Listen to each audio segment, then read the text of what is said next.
give me wisdom to rule your people. Wisdom and knowledge, Solomon said.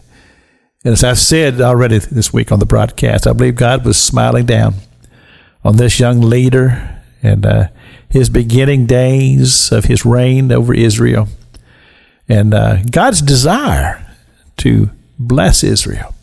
And he said, I believe that God does love to bless his people and people who honor him and serve him. So God said to Solomon, he said, because you did not ask for riches and wealth and honor, I'm going to give you the wisdom that you ask for. But I'm also going to give you the riches, the wealth, and the honor. And I have read that, and then I just kind of scratched my head over that. And I'm thinking, well, you almost have to say, yeah, well, this is a blessing. And any time that a person has their financial needs met, you know this. I mean, if you get a good job and you're able to bring in enough income to provide for your family and you're not starving and you're to be able to buy a new house, a new car, those are wonderful things, and you have to call them blessings. But unfortunately, a lot of times blessings can turn on you. Because you remember Scripture tells us that the love of money is the root of all evil. In other words, where evil grows from, that's the root. For where evil grows from, the root begins to cause blessings to turn on you.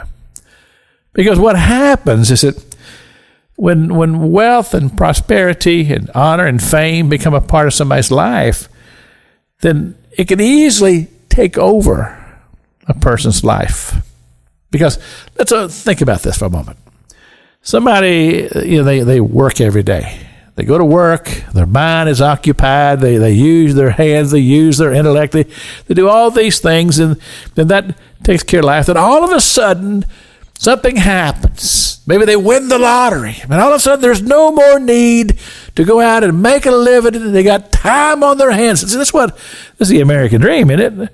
To just have time on your hands and just to be able to sit back. Uh-oh. You see the trap. You see the trap. All of a sudden, our hearts and our minds are free.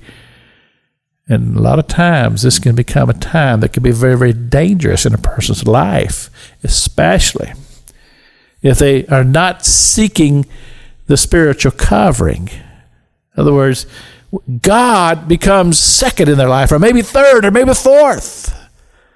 And He's no longer the focus because we're not concerned about God. Let your blessings be upon me. No, I don't need any more blessings. Remember? The man that Jesus said was a fool because he had all that he needed and he wanted to just store up and just get more and not turn around and help anybody else. And Jesus said, you're a fool. And tonight, he said, thy soul will be required of thee. So I question that. Don't mean to question God because God's wise. But I do know this. Blessings can turn on you if you lose your focus. Pastor Jack King with the gospel on the radio broadcast.